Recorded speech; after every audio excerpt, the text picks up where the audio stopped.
Trump pausó por 90 días los aranceles a casi todos los países, excepto China. Recordemos que el 2 de abril el presidente anunció dos clases de tarifas para los productos importados hacia Estados Unidos. La primera clase fue un gravamen base del 10% para más de 130 países que entró en vigor el 5 de abril.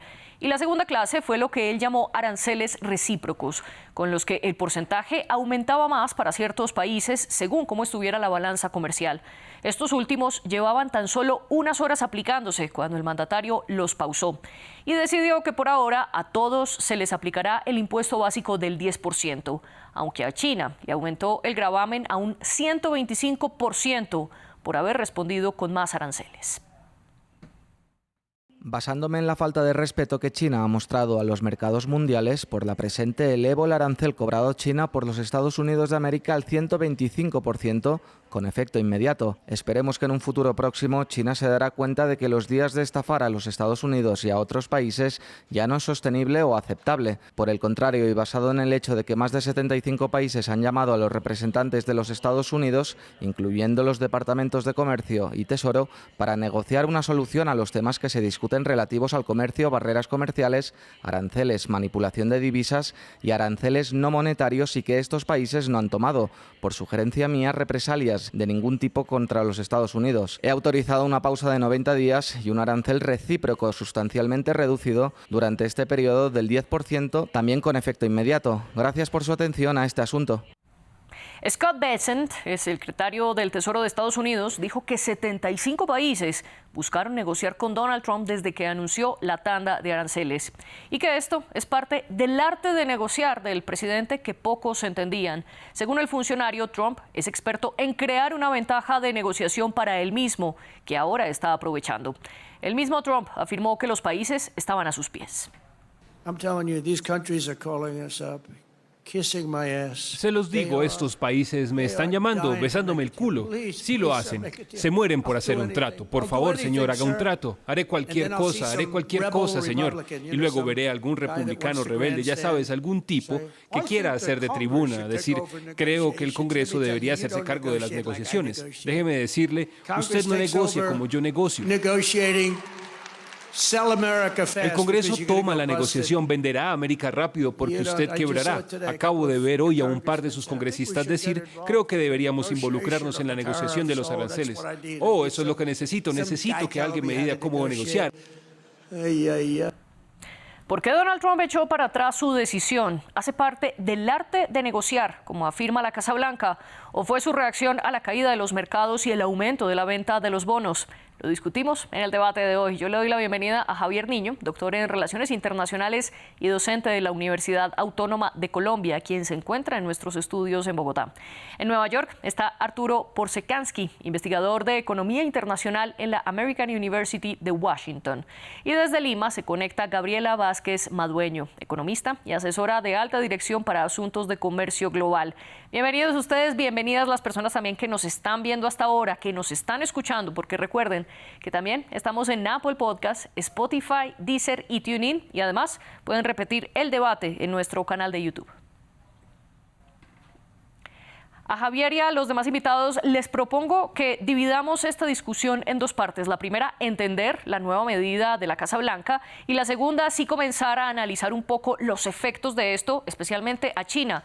Javier, ¿cómo interpretar entonces que, aunque se pausen los aranceles recíprocos, que era la medida que aplicaba Washington a 57 países, seguirá esa línea base del 10%? ¿Qué significa esto?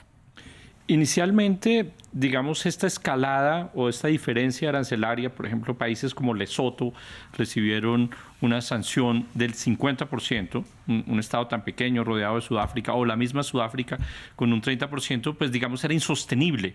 Y esto iba a desencadenar una gran caída en las bolsas. Estaban muy preocupados los inversionistas, muy preocupados los empresarios, incluso internamente en los Estados Unidos, y yo creo que generaron una presión al presidente para crear una pausa de 90 días. Esta pausa obviamente se mostró por gobernabilidad, por imagen del presidente, como una estrategia de negociación, pero realmente la caída de las bolsas de una forma tan introspectiva y tan pronunciada, pues obviamente generó un cambio en la estrategia de negociación del presidente Donald Trump. Arturo, bienvenido usted también a este espacio. Ya nos explicaba Javier entonces que ahora todos los países tendrán esa línea base del 10%, incluidos países africanos que habían sido muy golpeados por los aranceles. Pero ¿cuál es el caso particular de México y Canadá? Porque en un inicio la Casa Blanca les había impuesto un 25%. Luego Donald Trump dijo que los productos que hicieran parte del Tratado de Libre Comercio entre los 3 países norteamericanos quedaban exentos. Y ahora la Casa Blanca dice que el 10% aplicará para México y Canadá. ¿Ese 10% es a todos los productos de los 2 países?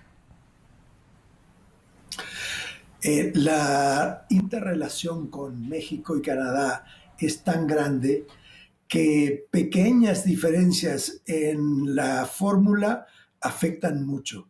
Así que yo creo que todo esto hay que entenderlo como un ensayo para una eventual política comercial de los Estados Unidos. Porque yo creo que mismo Donald Trump no sabe muy bien qué número aplicarle a qué país y eso. Así que lo que estamos viendo lamentablemente es un proceso de negociación como la que él habrá tenido muchas veces cuando estaba por adquirir terrenos o construir edificios, pero nunca a una escala semejante a nivel internacional.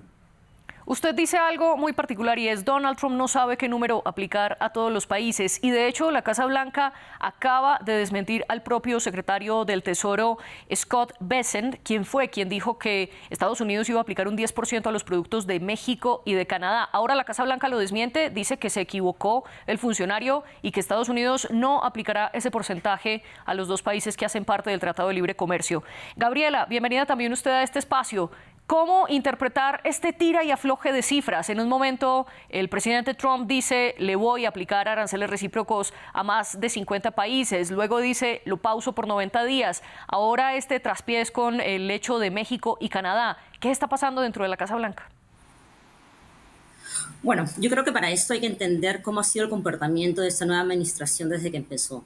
Es decir, cuando empezaron las negociaciones con México y Canadá originalmente, primero impusieron una tasa de 25%, días después bajaron, dependiendo de ciertas transacciones de negociación que se dieron, y esto se va a dar no simplemente en el corto plazo, sino también en el largo plazo. Obviamente concuerdo con Arturo totalmente que había una presión no solamente de mercados, sino también de compañías, especialmente de los sectores de consumo y sectores importantes que son la base de la economía americana. Y yo creo que va a haber un lobby muy fuerte en el mediano plazo, internamente y externamente a través de distintos gobiernos, para que se amegüen las políticas a seguir, ¿no? Sin embargo, cabe resaltar que esto simplemente es una pausa de 90 días. Es decir, hay que ver muy de cerca cómo van a ser las próximas negociaciones en los próximos días y semanas. Y de hecho es justo por eso que la Casa Blanca dice que utilizará estos 90 días para negociar país con país cómo va a ser este arancel. Pero volvamos a ese punto en el que todos parecen estar de acuerdo aquí. Gabriela, le pregunto a usted, la Casa Blanca ha dicho que esto hace parte del arte de negociar de Donald Trump, que los periodistas no hemos entendido esa finalidad y que desde el principio esto era lo que quería Donald Trump, un poco este tira y afloje. Sin embargo, ustedes afirman que esto es ante la presión de la caída de los mercados, ante la presión de los mismos empresarios y multimillonarios dentro de Estados Unidos. Incluso diferentes medios estadounidenses han hablado que Elon Musk se ha opuesto a los aranceles. ¿Cuál es la razón detrás de esta pausa, Gabriela, para usted? ¿Parte del arte de negociar de Donald Trump o está cediendo ante la presión del mercado?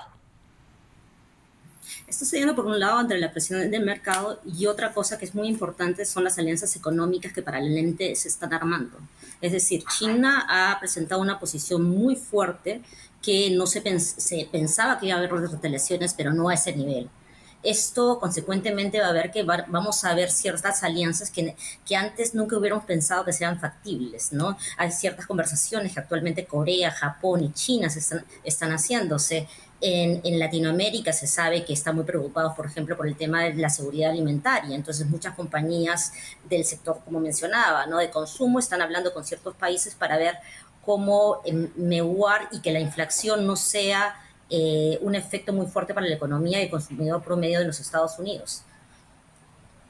Sí, y quiero preguntarle también a Arturo, ¿usted qué opina que está ocurriendo? ¿Es parte del arte de negociar? ¿Es parte de la presión de los mercados? O, como plantea Gabriela también, ¿es una respuesta de Estados Unidos ante las alianzas que Washington impulsó con estos aranceles y que están excluyendo a Estados Unidos? todo eso y más. Imagínese usted anunciar aranceles contra más de 100 países. Aparentemente unos 75 han llamado por teléfono queriendo negociar. En general, en las décadas pasadas, estos aranceles se negociaban en rondas gubernamentales que duraban años. Y ahora está queriendo Donald Trump resolverlo todo en pocos días o pocas semanas. Es misión imposible. Yo creo que la situación dentro de la Casa Blanca debe ser tan caótica como la es en los mercados. ¿Y usted coincide con este punto, Javier, que dentro de la Casa Blanca la situación es caótica? Yo pensaría que hay varias líneas de tensión. Primero, podríamos mirar cómo las medidas que iniciaron en el primer gobierno del presidente Donald Trump han generado una disminución del 50% del déficit entre China y los Estados Unidos. Actualmente el déficit es de 295.000 millones de dólares. Pero si no se hubieran tomado estas medidas del primer gobierno, el déficit actual sería superior a los 500.000 millones de dólares. O sea que hay una tendencia importante y lo que quiere el presidente Trump y obviamente su equipo económico, porque digamos las declaraciones en los medios de comunicación dan la imagen de improvisación, pero obviamente jugando con la economía mundial tampoco todo puede estar, digamos, puesto sobre una mesa de juego. En este sentido, yo sí veo claramente que hay una tendencia, básicamente con relación al primer gobierno, y hay un interés de atacar donde hay un déficit de balanza comercial muy grande. Y obviamente el déficit de balanza comercial, en primer lugar, está con China. La diferencia son 295.000 millones de dólares, que significa, digamos, casi el 1% del Producto Interno Bruto de los Estados Unidos. Entonces estamos hablando también de números muy importantes y que yo creo que también el análisis debería ir un poco hacia comparar este primer gobierno del presidente Donald Trump y ahora que tiene un mayor manejo al tener mayorías en el Congreso y tener, digamos, una mayor presión, una favorabilidad de la Corte Suprema, y esto, digamos, le da un mayor ánimo para que tome esas decisiones de una manera como tan fuerte y drástica que parecieran no pensadas. En efecto, esa comparación entre la primera presidencia de Donald Trump y la actual la hemos hecho a lo largo de diferentes episodios de este debate dedicados precisamente a los aranceles, que ha sido sin duda alguna el tema de las últimas semanas. Gabriela, pero quiero preguntarle algo al respecto. Javier mencionaba un punto que también estaba diciendo Stephen Miller, el jefe adjunto del gabinete de Estados Unidos. Él dijo que esta parte de aranceles también era para aislar económica y políticamente a lo que él llamó el arquitecto global de la agresión, China. En este sentido, Gabriela, todos estos aranceles que en un momento comenzaron contra casi todos los países del mundo, ¿era para aislar a China? China era el objetivo final y por eso se entiende que contra Beijing y los productos chinos se mantenga ese 125% de aranceles? Bueno, yo creo que sí existe actualmente sí estamos en una guerra comercial directamente. Antes era una guerra solapada entre China y Estados Unidos y ahora esta guerra es a puertas abiertas. Antes había sanciones, ahora vemos la idea de tarifas de más de un 125%, que es básicamente un bloqueo total económico. Pero esta no es la única razón. O sea, los motivos de endeudamiento de Estados Unidos son muy fuertes y los temas de recaudación son muy importantes. Recordemos que también Trump está pensando hacer una reducción significativa en los impuestos corporativos, impuestos a la renta, para favorecer y dar beneficios a corporaciones dentro de los Estados Unidos. Y la manera de que está buscando recaudar digamos, gap económico, esta brecha en su presupuesto es a través de las tarifas, y también no olvidemos que también las reducciones en staff que ha habido dentro del gobierno, ¿no? Un dato muy importante, que estas reducciones de staff se han dado también dentro del Departamento de Comercio, que son los que tienen que negociar todas estas relaciones y negociaciones bilaterales. Entonces también tenemos en cuenta que hay una falta de staff para digamos más de 120 negociaciones bilaterales que se tendrían que estar dando, ¿no? Y además, cosa que en cada negociación, como mencionaba Arturo, toma mucho tiempo, ¿no? Y además que la Casa Blanca dijo que iba a negociar país por país. Ellos no están dispuestos a sentarse en bloque, ni siquiera por regiones del mundo, sino que el secretario del Tesoro dijo en la rueda de prensa que Washington hablará directamente con cada país que se aproxime a ellos. Arturo, quiero preguntarle ahora por este punto de China. ¿Por qué Estados Unidos no solo mantiene los aranceles contra los productos importados desde China, sino que los aumenta al 125%? La pregunta es, ¿cuál es la razón detrás de esto? Según la Casa Blanca, es porque China decidió tomar medidas retaliatorias. China en un inicio dijo, listo, respondemos con un 34% de impuestos. Luego aumentaron un 50% más hasta llegar al 84%, a lo que Washington respondió aumentando al 125%. ¿Es esta la razón? Yo creo que realmente aquí hay una pugna por el poder entre China y Estados Unidos. Obviamente también Europa y Canadá y México y otros países están tomando o están dispuestos a tomar medidas retaliatorias. Pero el gran elefante, por así decir, aquí es la relación con China.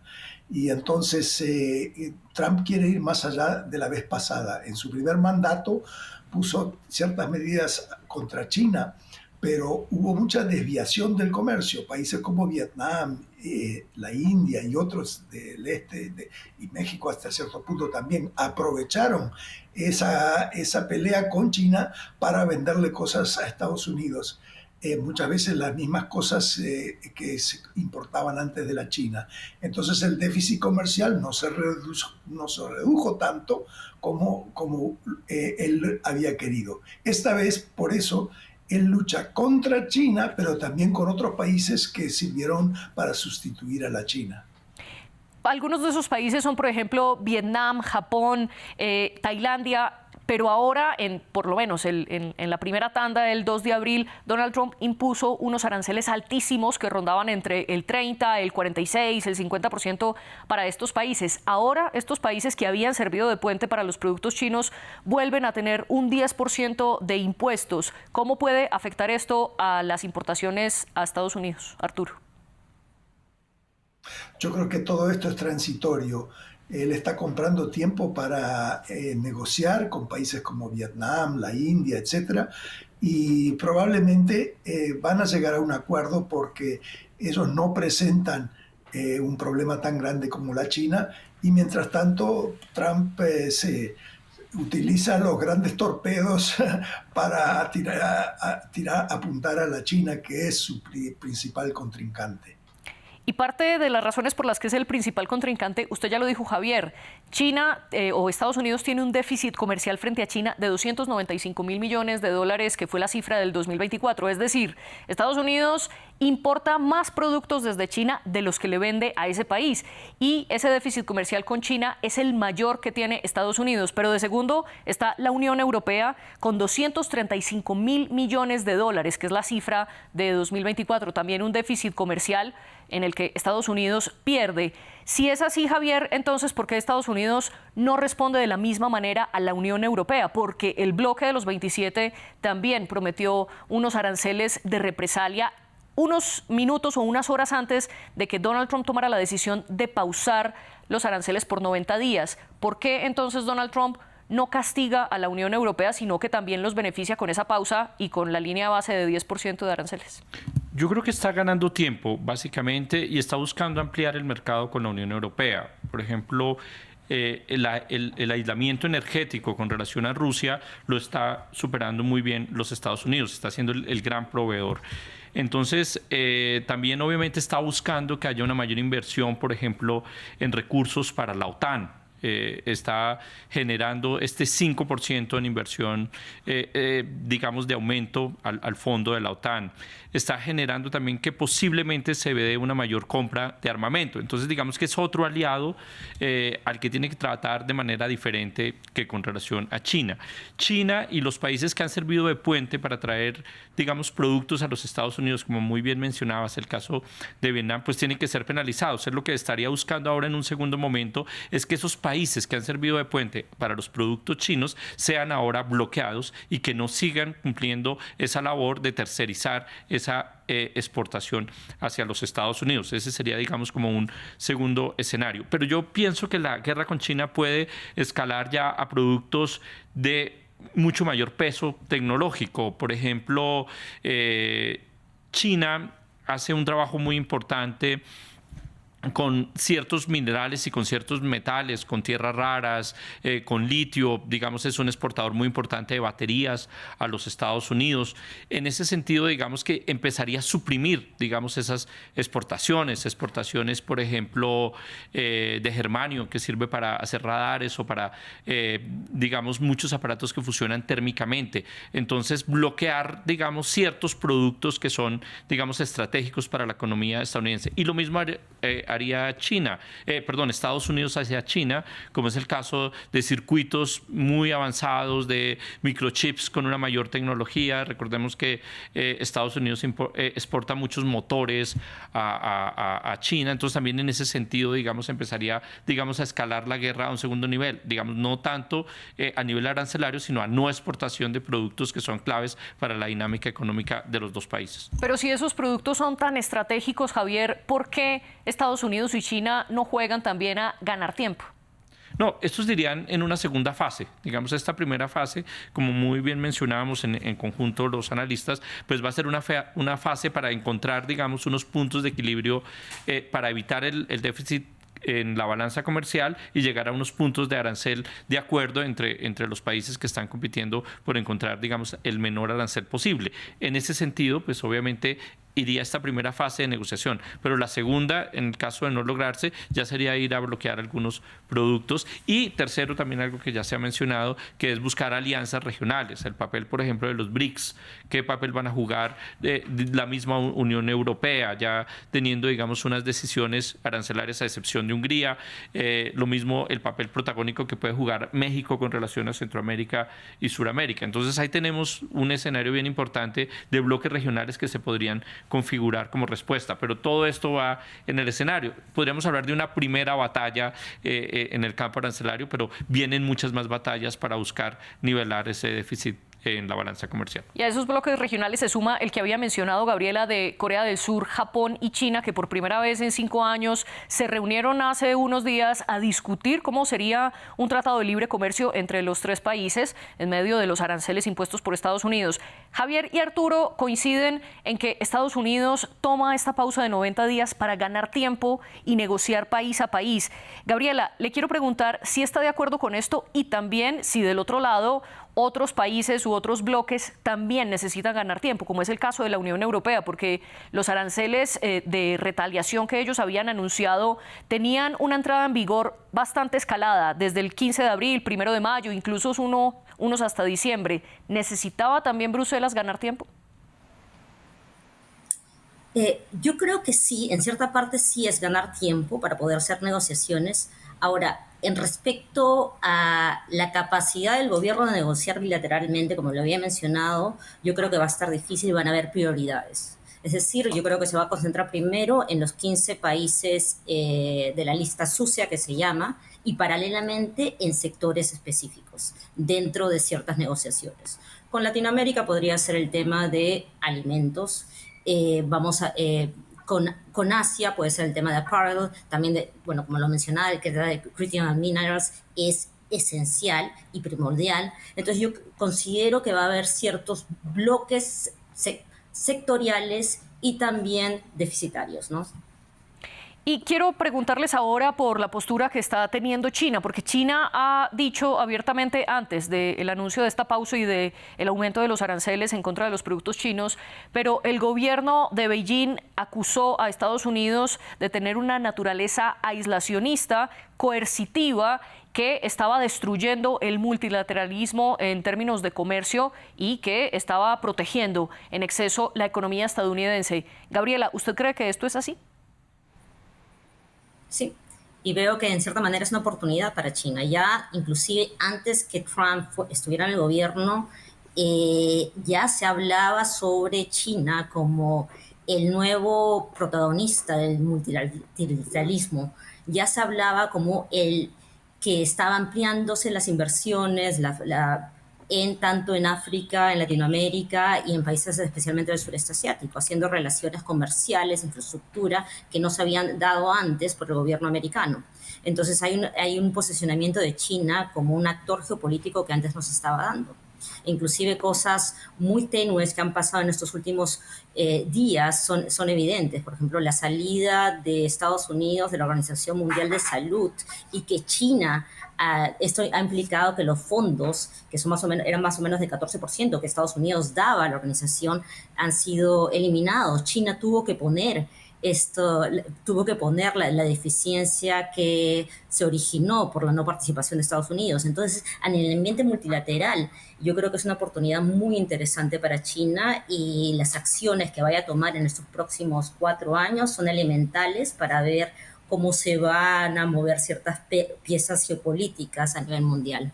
Usted afirma que entonces uno de los grandes beneficiados con todo esto es China, pero la Casa Blanca tiene una postura totalmente diferente. Caroline Leavitt, la portavoz de la Casa Blanca, afirmó que aunque todos creyeron que China se iba a fortalecer, realmente no es así, pues ahora todos los países están buscando a Estados Unidos porque necesitan esa economía. Y en otros programas de aquí del debate, algunos analistas habían dicho que la economía china no era tan fuerte como en el primer gobierno de Donald Trump. Arturo, finalmente China se puede fortalecer con este castigo arancelario que aplica a Estados Unidos a todos los países, o no saldrá tan beneficiada y en efecto son los países los que están buscando a Washington.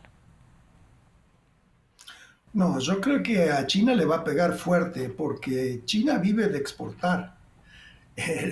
Entonces, para ellos, si se les cierra el mercado americano, en parte por su retaliación, en parte por las medidas que toma Trump, y también se cambian las reglas a nivel bilateral de comercio internacional, para un país, como digo, cuyo principal motor es el motor exportador, esto le complica mucho su juego y a sus empresas la planificación empresarial.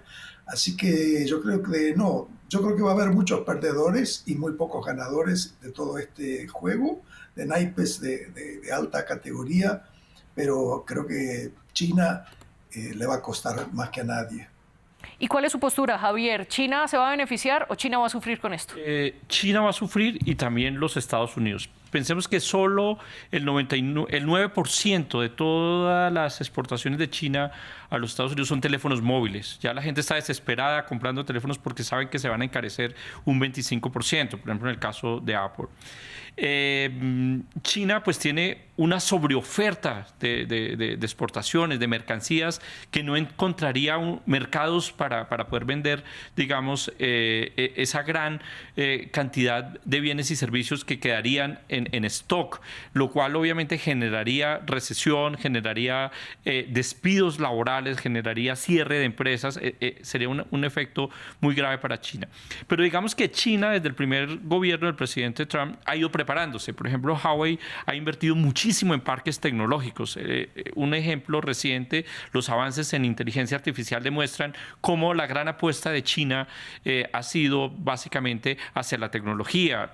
Más o menos también está graduando muchísimas personas en el campo de la tecnología, de la informática, de la robótica, y ahí tiene un potencial también en recursos humanos que podrían generar un cambio importante, pero en el mediano plazo. En el corto plazo va a verse muy afectada económicamente. Hay algunos productos que importa de los Estados Unidos, como la soja para alimentar cerdos, que pueden ser reemplazados por otros países o incluso importaciones de petróleo.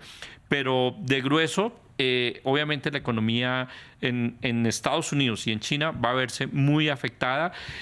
Tenemos que pensar también qué rol van a jugar los consumidores. Ya hemos visto las protestas internas en los Estados Unidos. Ya hay muchísima gente que está descontenta con las medidas un poco intempestivas del presidente Donald Trump. Y si se encarece los productos, el presidente los tranquiliza. Esto va a salir bien, van a haber buenos resultados a largo plazo. Pero cuando yo voté por una persona que me prometió que mi canasta de consumo iba a bajar y ha ocurrido todo lo contrario y que se puede disparar o duplicar, pues obviamente la guerra interna, es decir, la presión electoral, pues va a ser, digamos, muy fuerte. También ya me imagino que los demócratas empezarán a armar respuesta para las elecciones en los próximos 2 años. Entonces, también internamente va a jugar un rol muy importante en los Estados Unidos. Mientras que China, al tener, digamos, una economía dominada por el sector público, dominada por el partido, pues obviamente pueden sacar algunas ayudas propias del Estado al sector empresarial. Entonces esto se va a compensar, pero coincido plenamente en que ambos países van a estar muy afectados y sobre todo los consumidores, y eso va a generar un gran descontento en la población. Usted menciona un punto muy interesante y es la reacción también de la población, no solo de los mercados y los multimillonarios dentro de Estados Unidos.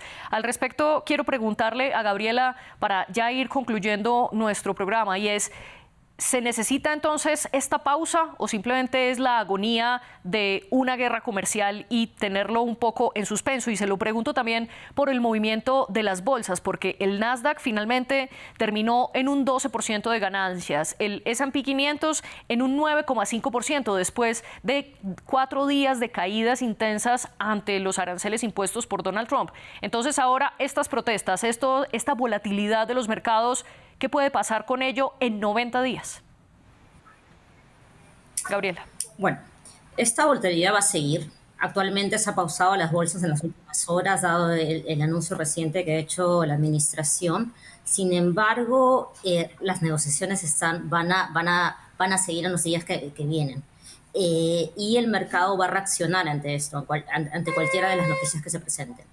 Pero es muy importante tomar en cuenta cómo también los consumidores, al momento que los precios van a subir dentro del mercado, esto va a potencialmente haber un choque inflacionario, esto va a dar más presión a la Reserva Federal a potencialmente tener que reducir las tasas de interés, y esto sí va a afectar obviamente en un mediano plazo al mercado en sí.